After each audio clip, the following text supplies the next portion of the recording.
right, hey everybody, welcome back. As promised, part 2 of Where Are They Now? Talking about the 2009 Bassmaster Elite Series Anglers. So we left off part 1 with Chad Griffin, and we were going to pick back up with Shaw Grigsby. Hopefully going to make it all the way over to Takahiro Omori, and there will definitely be a part 3. So bear with me. You get some great anglers coming up here. Of course, starting right out with Shaw. Shaw obviously needs no introduction. Currently fishing MLF. Just a phenomenal angler. His sight fishing prowess, second to none. My experience with Shaw, just a super nice guy, always happy to see you, friendly.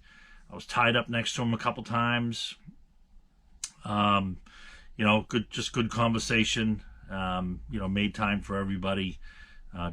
Solid dude for sure. So that was Shaw. So Luke Ritter, I believe he fished 2009 only.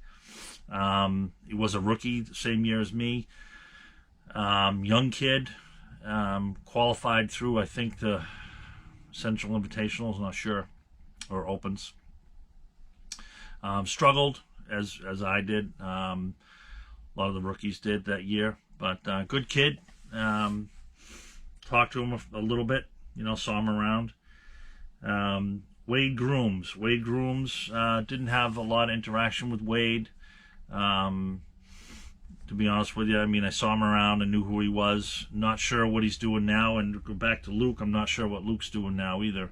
I know they're not on the Elite Series. I don't think they're fishing MLF. Not sure. Maybe you guys know. Of course, now Greg Hackney needs no introduction.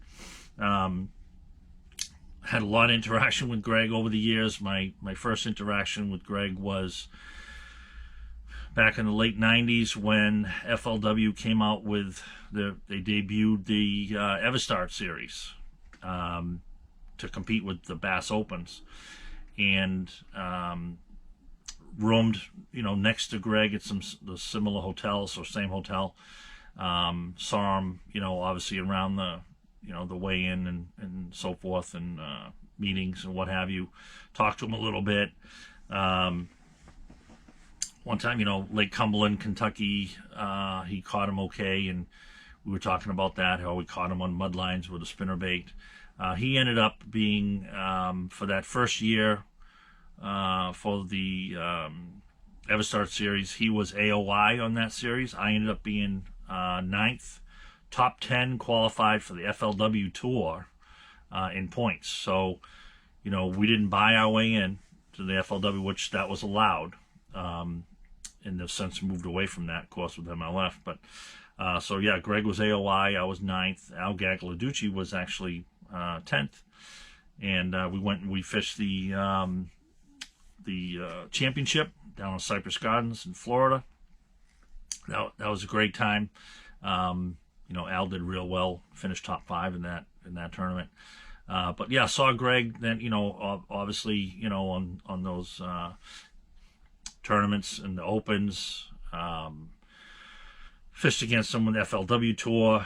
I was at the Classic in Pittsburgh right after he won the FLW the FLW Cup, and Cup champion. He got $500 grand for that. We had a good conversation about how up until that point, that was the tournaments from that point on, he wasn't fishing for a check. Okay, so $500,000 is kind of life-changing money, what you can do with it as an angler. But I thought that was interesting that up until that point, like most of us, were fishing for the check. Okay, which 10 grand sounds like a lot. It is a lot, but not in the grand scheme of things when you're spending $100 grand a year to fish. So but yeah, so that I thought that was interesting coming from Greg. So just a great guy, great angler. Bradley Holman, hammer, fished against Bradley in the Central Opens. Also, obviously in the Elite Series. He just recently announced his retirement. He had a rough go for a while and he's quoted saying, the tournament fishing took his soul, which I can certainly relate to that. But absolute hammer, great guy, requalified, which is not easy to do for the Elite Series, and just recently announced that he's retiring. Not sure what he's going to be doing, but he's been on some podcasts and things like that, so you can check it out if you're wondering what Bradley's doing. Charlie Hartley, what can you say? Charlie, always in a good mood, always happy to see you, just positive, upbeat, just absolute stick. Been just a perennial contender with invitationals, opens. I mean, he's just been there. Was pulling for him there that time he almost won the Classic. Yeah, just a great guy. I was gonna say not sure what he's doing. I'm pretty sure he's fishing all 9 opens again. He was the EQ angler last year. I believe he's the EQ angler this year as well. So Matt Herron, yeah, just Alabama hammer. I hung out with Matt quite a bit. Still keep in touch with him on a regular basis. We fished against each other in FLW tournaments. Not so much the opens, but then we were both. 2009 was our first year on the Elite Series. So he had fished FLW quite a bit prior to that, and been pretty much traveled with him, hanging out with him, talking to him, see him at shows. Like I said, text back and forth and talk to him here quite regularly. So, and he's fishing the Elite Series again. Kenyon Hill, haven't seen him for a while. Fished against him on the invitationals, Bass Invitationals. Good guy. Good guy to talk to, hang out. I fished with him again back in the invitational days on the Red River, Louisiana. We drew each other, and that was bad. Red River looked very completely different than it does now, and got onto a pretty decent bite. We both caught him the last day, but not good enough the first couple days. Excuse me. Not sure what Kenyon's doing now. He used to hang out with Peter Televaris. Not sure what Kenyon's doing now. I haven't seen his name on associated with any trails lately. Davey Height, another guy does not need any introduction. Of course, my first experience with Davey was my very first Bassmaster tournament in the fall, Lake Hartwell, '96. Going way up one of those rivers. I don't know if it was the Seneca River or whatever, but we get up in there, way up there, way past the buoys, and he was up in there fishing a lot of the same areas, and had already started to make a name for himself. People knew who he was, and he was just starting down that path of just being a dominant angler. And of course, he's retired from the Elite Series, but now he's a commentator on that team. He just adds so much to the content because he's been there, done that. Let's see. So Tim Horton again, fished around him for a long time, and quite accomplished. Got a great TV show, down there in Muscle Shoals, Alabama. Talked to him at sports shows and things like that. Seen him around the Elite Series weigh-ins and meetings and whatnot. Just good guy. Tim Horton, I think, is retiring, if I'm not mistaken, just to do maybe full-time TV stuff. Let's see, where are we at here? Maybe Tim Horton, Randy Howell, MLF, former Classic champion, Gunnersville. Traveled, fished against Randy for a long time, with bass and the various tours and so forth. Camped near him. We both actually traveled down to, kind of hooked up with him on my way to Amistad, my first Elite Series tournament. Traveled together with him and Bobby, and camped near one another, and then went over to Amistad and got the Elite Series started there. Michael Iconelli, another guy needs no introduction. Been fishing around Mike for a long time, back when he was Nation Championship. He won the national championship, Red River, Louisiana. And yeah, just fishing against him with the opens, where he had to make the classic. That was his last avenue, and he did that. That was up, Thousand Islands out of Clayton. But yeah, just been around Mike in the industry a lot. Just great career, a lot of accomplishments, along the way, and he's not done yet. So getting fishing, he's one of the guys that left, came back, and fishing Elite Series. Alton Jones, the preacher. Alton's super nice guy. Know him, the family, and little Alton, and camping. He was another guy that camped, and so we got to know him pretty good. And he would call Dakota Fountain, his nickname for Dakota.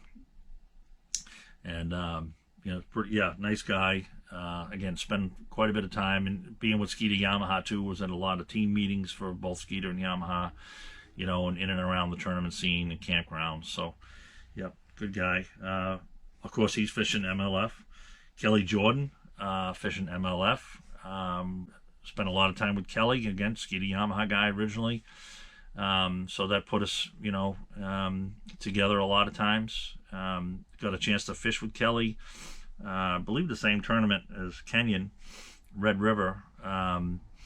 Again, fishing some areas that you wouldn't even recognize now. And he was trying to qualify for the BP Top 150s at that point, and because that's where it was at, and he did that. He accomplished that goal. I remember also in that tournament too, some bad thunderstorms had rolled through, and he wasn't messing around. And he kind of instilled this in me about safety, just basically getting off the water when lightning was rolling through. Just had seen people lose their lives because of lightning, getting struck by lightning. So he wasn't having any part of it, and he kind of really kind of opened my eyes to the danger as well. So thank him for that. Steve Kennedy, another Alabama hammer. Spent a lot of time with Steve Kennedy. He was in the campground. Just a natural born fisherman. Guy catch anything that swims, really. And so yeah, fished against each other for a lot of years, and just recently saw him at the New England Fishing Expo when it was in Boxborough. I was the reigning flipping contest champion. I held the trophy. He beat me the last time we were there, when he was there doing it. Was not last year, maybe the year before, in that flipping contest, and he was proud of that. Took that trophy home. I was happy for him for sure. Kota Kiriyama. Kota, I'm butchering this. Kota, I'm telling you. Kiriyama. Camped near him. So a little bit of a language barrier there, but spent some time around him. He was kind of blown away. My youngest son Dakota could speak Japanese, a little bit of Japanese, and he would talk to him in Japanese, so he got a kick out of that. But apologize for the butchering of your first name, Coda. Gary Klein, another guy, no introduction, been around for a long time, fishing his entire life basically, and of course now big part of the MLF, but yeah, spent years with Bass, and currently fishing MLF now. Again, saw him around the tournament scene, didn't really hang out with him that much, but some small talk, stuff like that. Jeff Crete, character, same kind of thing, just saw him at meetings, pre-tournament meetings and activities Bass had us do, and so yeah, just a funny guy. Not sure what Jeff's doing now. I don't know if he's still fishing MLF or if he's fishing or what he's doing. So pardon me. I don't want to pause that. This is just a little bit of real life there. So I'm not sure what Jeff's doing. Bobby Lane and Chris Lane, the Lane brothers, Florida hammers, well accomplished. Chris, of course, winning the Classic. Bobby winning the FLW Cup. A threat anywhere they go. Super friendly, happy-go-lucky. You know, just a good time at the campground for sure. I experienced some of that with those guys. Good time. Russ Lane. Didn't spend a lot of time with Russ Lane. Obviously knew each other through fishing. You know, and again, casual conversation, stuff like that. Russ Lane, I believe, is fishing MLF. Kevin Langle. Kevin Langle, haven't heard his name really since probably 09, 10. Had a little bit of misfortune in 09, had kind of a run-in with another angler over fishing in close proximity, and it didn't really go his way. So kind of derailed his career from the, I guess, from my perspective, from the outside looking in. You know, hope he's doing well, but not sure what he's doing. Jarrett Lintner, California guy. Again, knew him through obviously being around him at the tournament scene. Saw him fishing out at the Delta when we went out there in 2010. He's known for doing well out there. You know, squared away guy, professional. I believe still sponsored by Tackle Warehouse. Bill Lowen, super nice guy. You know, his family, you know, his wife and kids would always attend, you know, travel with him. You know, he's been fishing the Elite Series since its inception in 2006. I'm sure he was fishing bass prior to that to get to that point. Maybe the 150s, I'm not sure. Maybe the opens. But yeah, his wife and family, they're the loudest. They scream the loudest. I mean, and they cheer for him, and they cheer for everybody else too. That doesn't have people there at the weigh-in cheering for him. So that's pretty nice. But Bill, nice guy. And again, he was woodski to Yamaha, so I was, you know, had that opportunity to spend time with him on those events. Elton Luce Jr. Can't tell you much about Elton Luce Jr. Obviously, a little bit of interaction, again, around the tournament venues, but couldn't tell you what he's doing now or what he's fishing. Maybe you guys know. Next angler, just get you right here, Aaron Martins. Okay, so Aaron Martins, what can you say? Just phenomenal human being, and just an amazing talent. Okay, just the attention to detail on his part, and to be like as aware as he was of everything going on around him. Used that in his fishing. Just an absolute stud of an angler, really. But just an even better person. He camped around him. I remember we all were rigging for hours at times, especially when you're going from one venue to another and you had to change out everything that you were doing. But he would spend hours in his boat at night rigging. He had a series of little tripods with spotlights and just illuminating his boat so he could rig for hours after dark at night. There was one time where Smith Mountain Lake in the spring, and you know the fish were spawning, and I messed up, made a couple mistakes really. A lot of the fish that I had marked weren't there when I went to them, and unbeknownst to me, other anglers, I thought they were caught. They weren't. Other anglers were coming through areas that I finally noticed on high bypass, just, you know, trolling motor on 100. And was spooking those fish off, and I realized when I sat down and just was quiet, those fish would move back up and I could catch them. But I panicked the first day when I couldn't put fish in the boat because they weren't there, because I was committed to bed fishing and not just fishing.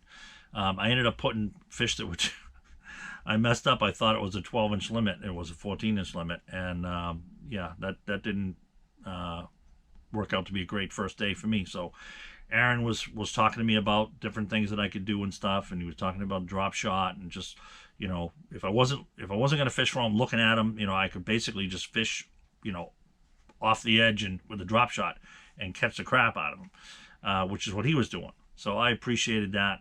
For the record, next day when I figured out what was going on and I just was basically stealth mode, I put one of the bigger bags caught in the tournament in the boat doing that. But Aaron was just awesome, just trying to help me out. Billy McCagran met Billy on the Central Opens, fished against him. He actually won one of those events.